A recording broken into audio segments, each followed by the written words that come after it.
Alright, now we're starting to fight a new group of dudes. And you sneak up on a bunch of them.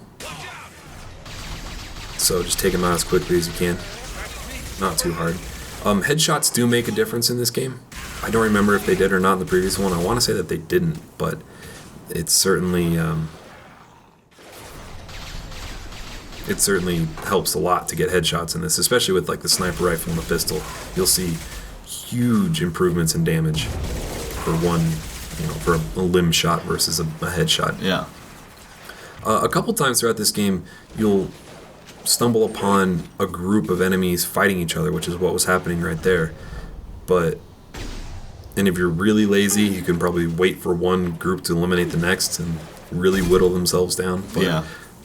Fuck it, I'm just going to kill everybody that I can. How about the dogs? Are those hard? Yes, they're tough. If they sneak up on you and you have to kind of leave your cover, they're not too hard to kill. They take a lot of health, or they have a lot of health. The tricky part is when you are in cover and they get to you, so you have to leave cover and you start getting lit up by other dudes because you were, hiding. These pyro guys, if you can hit their flame backpack or their pyro tanks, their gas tanks on their back, they will explode and do quite a bit of damage to the guys around them. So try to do that if you can. If you just kill them the normal way, they just kind of fizzle out, like that guy right there. Ooh. Yeah, like a red water balloon exploding. Yeah. Pretty cool.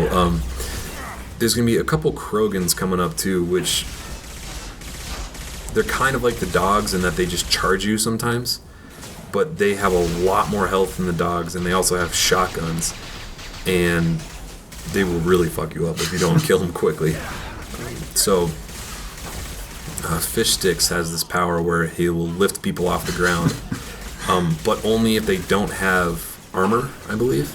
So, be sure to, if you have multiple ammo types right now, be sure to have the one that destroys armor quickly. Like, there's the different ammo types.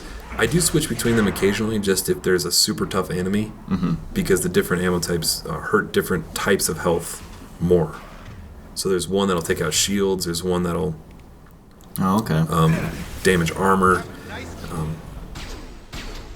But what happens is if they have armor, no biotic effects will hurt them. So you can't lift them up in the air and kind of float them, or slam them to the ground, or knock them over if they have armor. So sometimes it's really important to get the right ammo out. So you said this game is parallels Battlestar Galactica? Yes. This game... Why is that? There are a lot of story elements really parallel Battlestar Galactica. So in the first game, there's this whole thing about how AI kind of took over the world, and there's these things called the Reapers that are basically AIs. Cylons. They're basically Cylons.